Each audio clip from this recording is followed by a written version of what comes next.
Hey you guys, it's Peter, and welcome to my channel Peterisms, where I tell stories of my life and just little things I've learned as I've grown into the person that I am today. And today is actually going to be a story of my life, and I'm really thankful that the person, Jamie, put this in the comment section of a video that I did recently. It's really, in essence, about the first year of my sobriety.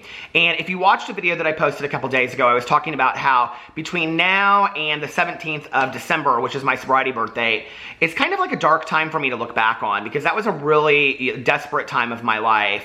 And so I said that I wanted to dedicate this time going forward to talking a lot about recovery and talking a lot about sobriety and the positives of it and helping people out. And even if just one person out there is affected in a positive way by that, and knowing how to maybe put one foot in front of the other to get sober themselves, or in helping a family member or a friend or a spouse, boyfriend, girlfriend, whatever, classmates, it's just anything. I think often we don't know how to handle that situation, and the stigma of addiction is so strong in our country still that it's kind of this very touchy subject. Yet people are dying every single day from the disease of addiction, and we need to be talking about it more. We need to not be afraid to talk about addiction. We need to not be ashamed about it. It is not a disease of shame or blame.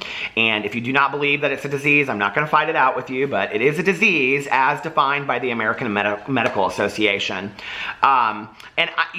For me, I think we have to destigmatize addiction, and we have to take it away, this negative aspect of it. It's like, I think even to this day, if somebody dies in our world, and let's say if they die like in a car crash, we say, oh, isn't that so tragic they died in a car crash? But if a person dies from an overdose, we say that's tragic, but there are often people that are kind of like, well, maybe they needed to make better choices.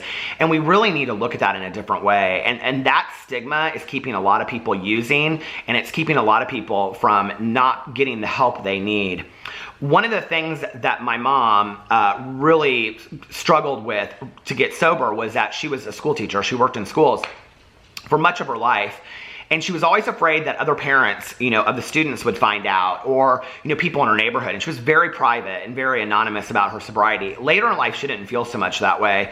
But, at first, that really kept her, because she was like, well, if I go to, a meeting and somebody sees me there, and then they go to school and they tell the principal, and she was scared of that stigma that was attached to it.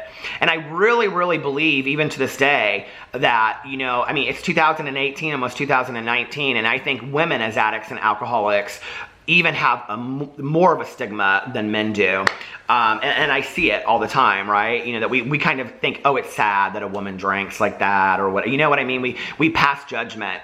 We have to destigmatize addiction. We have to take away this negative attitude towards it. I do believe that on some level addiction can be a learned behavior, but I also believe, and for me, I strongly believe this, that, you can also have a predisposition for addiction, and I believe I had both. I believe that I had a strong predisposition for addiction, that I was born with this gene, and I also believe that it was a learned behavior over time, that I realized that it worked for me. So, when you're doing something that's working for you, no matter at what expense, okay, until it gets so desperate, there's no reason why you want to stop that, okay? And for me, it really had to get to the point where the positives were outweighing the negatives, and it wasn't a decision I made before I got sober. That was a decision that happened, I would say, 6 months after I got sober. So that was within my first year of my sobriety. And what I mean by that was that my first 6 months, I wasn't very focused on, I was doing what I was supposed to do, but I was resistant, I put one foot in front of the other, and I went to meetings, and I got, a sponsor, and I did what I was supposed to do, but at the same time, begrudgingly, I fought everything I was supposed to do. So I got this comment on here from Jamie, and Jamie said, hey Peter, first of all, love you so much. You're one of my favorite YouTubers, and just like people in general. Thank you, Jamie. I'm almost to my sobriety date for my first year, and it's been a really hard year. And I would love to hear about your experience, your first year of sobriety. I feel like I've been hard on myself with where I am in the steps and how little my network is right now. And I would just love to hear about your first year to see if you went through any of those struggles as well. Thanks for your channel. Love it and love you. XOX Jamie. So anyway, thank you, Jamie, so much for the comment. And that was very flattering. First of all, I want to say congratulations on almost having a year. We don't borrow time in recovery, but that is amazing, okay? I and I'm just going to kind of go with my gut on this one. My first year was extremely difficult. And I'm going to just put the real out there for what my experience was. The thing is that when you're an addict or an alcoholic and you're in sobriety, all we have is our experience, strength, and hope. So we can only share ours. So my experience may be completely different from somebody else's experience. Somebody else might not have had anywhere near the experience that I had, if that makes sense. Let me get a sip of coffee, hold on. The first thing I was thinking about as I was reading this is that I can remember hitting a year, and on top of like, you know, when I would sit in meetings at like 30 days or 40 days or 60 days, and people would talk about having a year or talking about having 5 years, forget 20 or 30 years, which is, yeah, I'm at 23 years and 11 months. I mean, it's crazy town to me, right? And, you know, when I think about that, like looking back, and I thought, these people are liars. Like, they do not have 5 or 10 years. There's no way they have stayed sober for 5 or 10 years. Not even a beer, they're liars. Not even a hit off a joint, they're a liar. I don't believe them, right? They're eating pills behind somebody's back and not telling them. Now I get it, right? But then I didn't. So it wasn't really the people that had 10 or 20 years that were so monumental to me. It was really the people that had 6 months or a year, because I could you know, relate to that. I was like, oh, they have a year. Like, that's what I want. Like, I want a year. And I remember I like had my eye on the prize. Like, I was like, once I hit 6 months, I was like, I am doing this thing, like at least for a year. I buckled myself in for at least a year. I thought, I'll give this thing a year. I'd heard in a lead one time, somebody sharing in a meeting their story, and they said, you know, like, I've given so much of myself to using and whatever, and I've tried over and over and over again, and it didn't work for me. I might as well at least give 1 year of my life in exchange for all these years they've given back to me. And then at the end of the year, if I don't like it, well, we will happily return your misery. So anyway, that's not the exact saying, but I can't, why can't I think of the saying? See, I always get on spot about this stuff, and then I'm like, refund your misery. We will happily refund your misery if you aren't getting what you need after a year. And what people are saying by that is that at the end of the year, you really are probably pretty happy, and you can look at your life and say, my life is much better than it is now. The one thing that happened at me in a year was that I realized that every birthday, every month, every excuse, every holiday, every nice summer day, every nice fall night, every winter snowed in, whatever the excuse that I could use to drink or drug was gone. I had made it through an entire year. I had made it through every birthday. I had made it through every family get together. I had made it through every holiday. I had done it for a year. There was nothing that I had to be afraid of anymore when it came to days. Because see, in the past, I would always say, well, it's so nice outside, I want to drink, or I'm going on this vacation, or I want, you know what I mean? Like, we make excuses for that. And I had made it through a year. The other thing was I needed to start practicing gratitude, and I'm so thankful for the sponsors that I've had in my life that have really, really hardcore pushed gratitude on me. In my first year, 2 things I was told to do is that I had to read about acceptance is the answer to all of our problems today out of the basic text every day. I think that started a couple months in because I changed sponsors. And then I also had to keep a gratitude list with me at all times. And the gratitude list had to be things I was grateful for that I had because I was sober that I would lose if I went back out to using. And it was a very specific gratitude list. So I did that in that first year.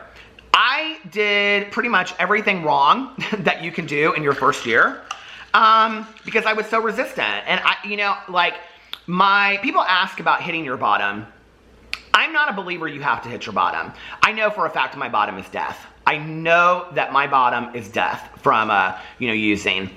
And I still think that's out there. If I go back out, and this is one of the things that keeps me from using today. My friend Tanya and I were talking about this the other day, and she's sober as well, and she allows me to talk about her sobriety on here, and she talks about her sobriety on my vlog as well. But we were talking about, you know, once you've been sober for a long time, you start thinking, well, maybe I'm not an alcoholic. Well, maybe I'm not an addict. Maybe I could just, you know, go to Colorado and get some edibles, or, you know, maybe I could drink a beer. You know, maybe it's not that big of a deal. But normal people don't have those thoughts. They just don't, okay? And that, we got laughing so hard because, like, just to have that thought of, like, you know, I mean, that's not normal thinking. Normal people don't think that way. They just go have a beer, right? You know, or hey, we're going to Colorado, gonna get some edibles. You know, like, they don't think that way. But like addicts and alcoholics, we think that way. The thing that really keeps me sober more than anything is, yes, my emotional sobriety, which I even during a period of my life, had no emotional sobriety. And what that meant was that I was still crazy in my head. Like, I still wasn't like acting the way I should be. I had no spiritual foundation in my life. You know, I just wasn't accountable to anybody. And it was really a low part of my life. And that was in sobriety. And I've talked a lot about that on here. And I'll probably talk about it again in the next month.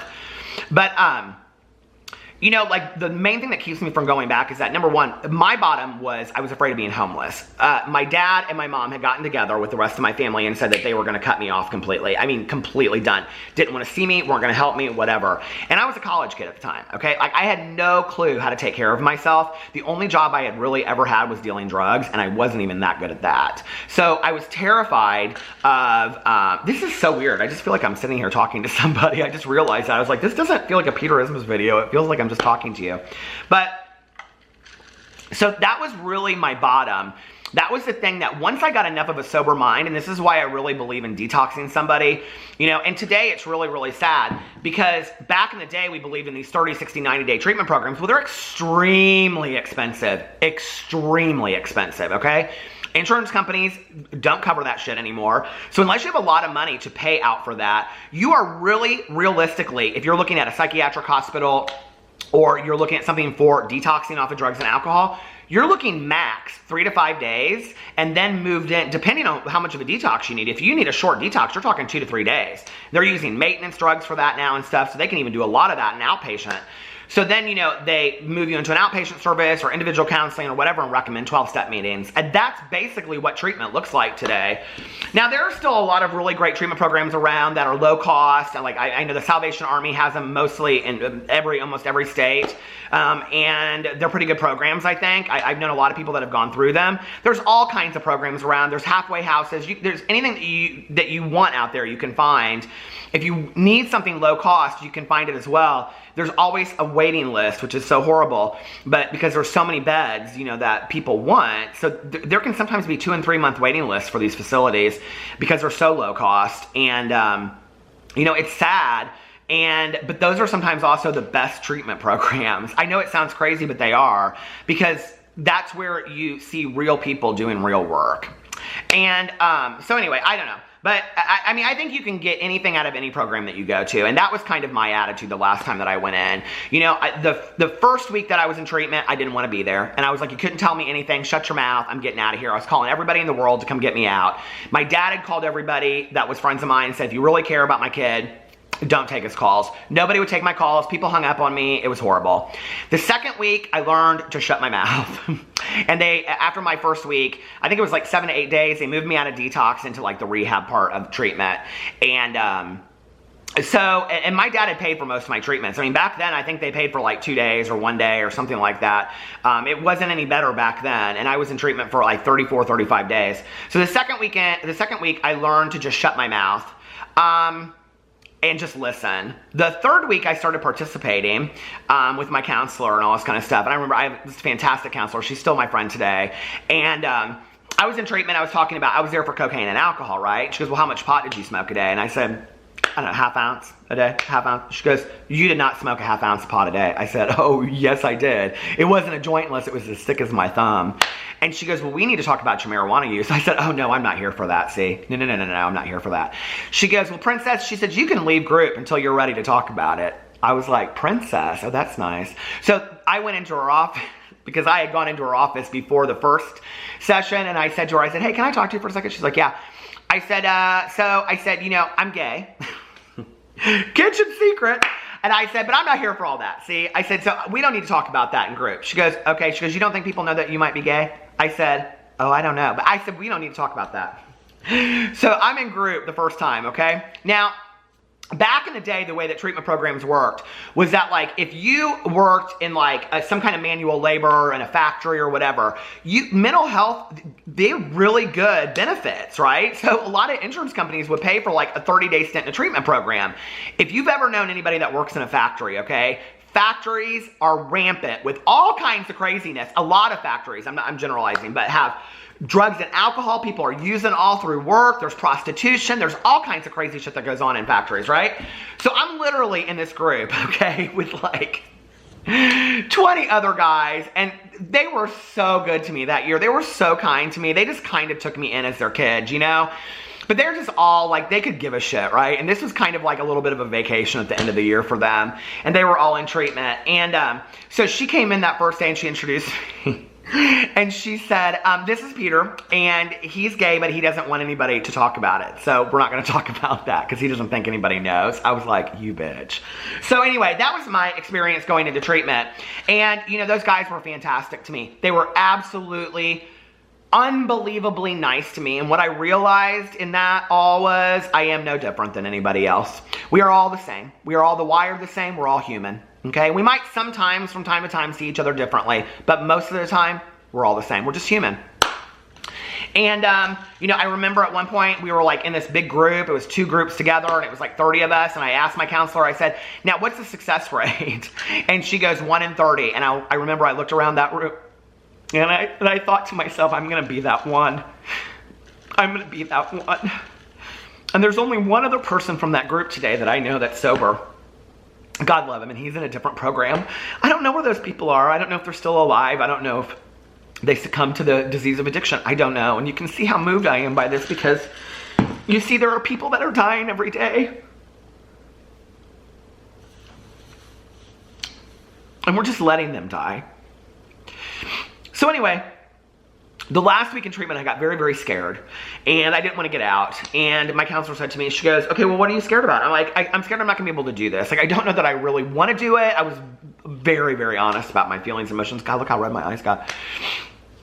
And I was going to do a rant video after this, too, so that'll... But anyway, yeah, it was hard. And she said, you got a sponsor. You're set up to go. You're ready to go. She goes, there should be a fine line between fear and confidence. And I was there, so I got out. And it was scary as shit to me. I didn't know anything. The first night out, and I've talked a lot about this on my vlog, but my friend took me all over the place. I got all my hair cut off. I had longer hair. I got my hair cut off. I got registered for classes, which I didn't end up going to later. And I took like 6 months off and incidentally started working. But I got home that night and I sat on the end of my bed with my feet on my bag and I said to myself, you can run or you can stay, but this is gonna be the hardest thing you ever did. My counselor had said that to me. She said, this will be the hardest thing you ever do, but nobody can take it away from you. You'll own it. And to this day, nobody can, it's mine, you know? And I don't put anything above my sobriety, nothing. And I talked about this on my vlog last night. If I put anything above my sobriety, I will lose everything that I have. So my sobriety is very sacred to me today. Even when people want to say stuff about it, I'm like, that's your shit, not mine, okay? So anyway, so I got out of treatment, I did that, and I remember I went and took a shower, and I had really no God belief at that time. And I stood in the shower, and I bawled my eyes out, and my shower had been a favorite place for me to drink. I used to love to drink in the shower, holding bottles and stuff. And I just was like, God, please help me. I don't know what to do. I don't know how to do this, but I need your help. And that literally was my mantra for the next, year. I put one foot in front of the other. My dad was so awesome, and he had like stocked my fridge. He had my apartment professionally cleaned. He had my coat professionally cleaned. He was so scared for me. I remember one of the things that was really hard for me, and I talked about this one night on my vlog and started bawling, was that my dad bought me a new coffee maker. And I don't know why, just thinking back on that coffee maker, my dad coming into my apartment and seeing drugs everywhere and alcohol everywhere and how hard that must have been for him, And, but I had all this, fresh fruit and food and lunch meat and everything in my fridge, and I ate healthy and I went to meetings, and that's all I did for my first 6 months. I had a conversation with my dad, or 5 months. I had a conversation with my dad and I said, I really need to focus on my sobriety. I need to build a foundation to my sobriety. And that means I need to go to meetings and do all this kind of stuff. And he said, okay, well, you've given me 50 million excuses in the past. So here's the deal, okay? I will let you not go to school for this semester, but in August, you will either be working full-time or you will be in school full-time, or I'm done, because I'm done with the excuses. And in May, I got a job, and it was a part-time job, and less than a week, it turned full-time, and it was working at the treatment program that I had gone through. And in August, I was back in school full-time, and I was also working full-time, on top of going to meetings every day, sometimes twice a day. I kept a calendar in the kitchen of how many meetings I went to. And I think for the first 2 years, I went to a meeting every single day. I begrudgingly did what my sponsor told me to do. I did inventories, I did all this kind of stuff. And, I didn't have this vast support network. And so I think it's a good question, I had a few people, but like I didn't still even feel like I connected with anybody. And it was lonely. My first year was lonely as shit. But that changed over time, and I had to learn to put my hand out and introduce myself to people and remember that I am no different than anybody else, and that I would want somebody to put their hand out to me. And I had to start making friends, and people in sobriety are some of the friendliest people that you will ever meet. It doesn't matter what you look like. It doesn't matter what your interests are. It doesn't matter your age. It's just like people get along, you know? It's like it's the weirdest and coolest mix of people you will ever see in your entire life. And I'm so blessed to be part of that. And I think that one thing that we don't say to people in early sobriety enough is that just to not pick up for your first year sometimes is enough. Just to not use or drink is enough. We don't give pats on our back in sobriety, or at least I've been taught we're not supposed to. But I do believe that you should be very proud of yourself if you're in early sobriety or for whatever amount of sobriety that you have. We are people that come from very dark, desperate places, and we make it out alive. How? Some of us, I don't know. But we do, and I think it's important to go on and tell our stories and tell what helps us. I don't really have any great advice for how to get through the first year. My first year was treacherous, but I literally put one foot in front of the other.